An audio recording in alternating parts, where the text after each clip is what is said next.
এই গাছটার নাম হচ্ছে ব্লুবেরি। এই গাছটা আমি 1400 টাকা দিয়ে কিনেছিলাম এটা নার্সারি থেকে। একটা রঙের বালতি, 20 লিটার রঙের বালতির মধ্যে আছে। এতে মাটি বলতে আপনার কাঠের ছাল, কাঠের গুঁড়ো, কলার খোসা এবং সামান্য পরিমাণে মুরগির লিটার এবং ধানের তুষ বা আগড়া যেটাকে বলি, যে ধানগুলোর মধ্যে আপনার চাল নেই, সেই খোলটা যেটাকে আমরা আগড়া বলি, সেটা কিছু দিয়ে আছে। মাটি একদম হালকা করে করা আছে। আর 2 কেজি পরিমাণ দোআঁশ মাটি, বাগানের দোআঁশ মাটি দেওয়া আছে। এর বয়স হলো 2 বছর, 2.5 বছর। এটা আপনার আর 2.5 বছর পর ফল হবে। অজস্র দামি, অজস্র ফল হয়, ঝাঁকে ঝাঁকে ফল হয়। আর এই গাছটা একবারও ফল হয়নি, যদিও আমার এটা 5 বছর বয়স হলে তবে ফল হয়, তার আগে ফল হয় না। এই গাছটার নাম হচ্ছে ব্লুবেরি গাছ।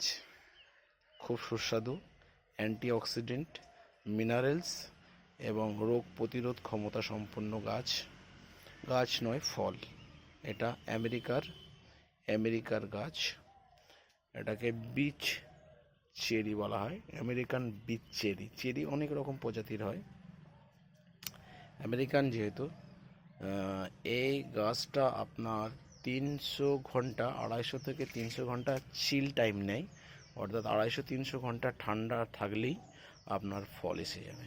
এটা ঠান্ডা দেশের ফল, যদিও এটাকে এভাবেই করা হয়েছে। এই গাছটা আমাদের দেশের আবহাওয়া সহ্য করতে পারে। এতে জল বসে গেলে কিন্তু ফাঙ্গাস এবং ব্যাকটেরিয়া আক্রমণ করে।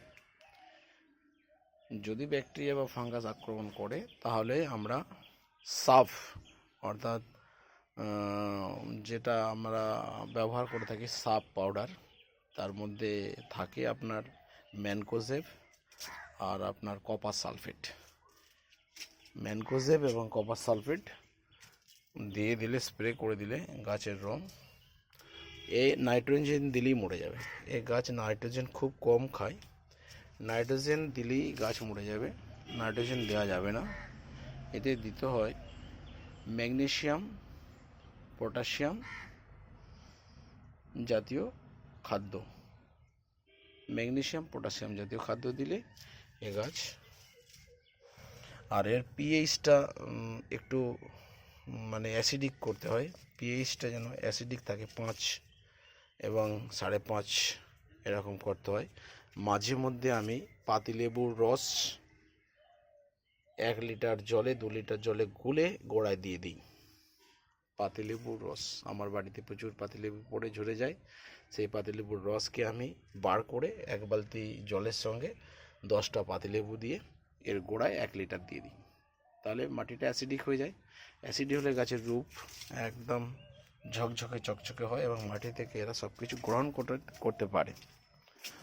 আর মেনলি আমরা গাছের যে বাকল আছে, ছাল আছে, সেই ছালগুলো ওই মিল থেকে নিয়ে চলে আসি। গাছের ছালগুলো টুকরো টুকরো করে কেটে এতে 50% দেওয়া থাকে গাছের ছাল বা বাকল।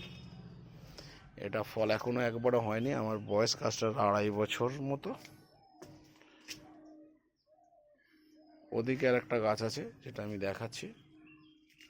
গাছটা খুব ফুলে পাতায় ভর্তি হয়ে গেছে, গ্রিন পাতায় ভর্তি হয়ে গেছে।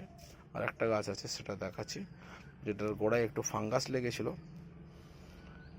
পিএইচটা ঠিকঠাক না হওয়ার কারণে এ গাছ পিএইচ ঠিক না রাখতে পারলে কিন্তু বাঁচবে না। রিকভারি হয়েছে, আমি দেখাচ্ছি পরের গাছটা। একই প্রজাতির গাছ, একই বালতির মধ্যে আছে, কিন্তু এর জল ঠিকমতো ড্রেনিং না হওয়ার জন্য গাছের ডেভেলপমেন্ট এবং স্বাস্থ্য ঠিক ভালো নেই। তবে একেও আমি রিকভার করে ফেলবো। ম্যাগনেসিয়াম একটু কম আছে, নাইট্রোজেন একটু কম আছে। সরাসরি নাইট্রোজেন দিলে গাছ নষ্ট হয়ে যাবে, তাই নাইট্রোজেন এতে দেওয়া হয় না। জৈব সারের মধ্য দিয়ে নাইট্রোজেন সাপ্লাই করা হয়, আর অ্যাসিডিটা এর পিএইচটা ঠিক করার চেষ্টা চলছে। আশা করি এই গাছটাও রিকভার হয়ে যাবে। ঠিক আছে বন্ধু, এটা হলো আপনার গাছটার নাম হচ্ছে ব্লুবেরি। একটা রঙের বালতির মধ্যে আছে। ঠিক আছে বন্ধু, ভিডিওটা শেষ করছি। চ্যানেলটাকে সাবস্ক্রাইব করবেন আর আপনার ভালো যদি লাগে লাইক করুন, তাহলে খুশি হব। পরবর্তী ভিডিও দেখার জন্য আমন্ত্রণ রইল।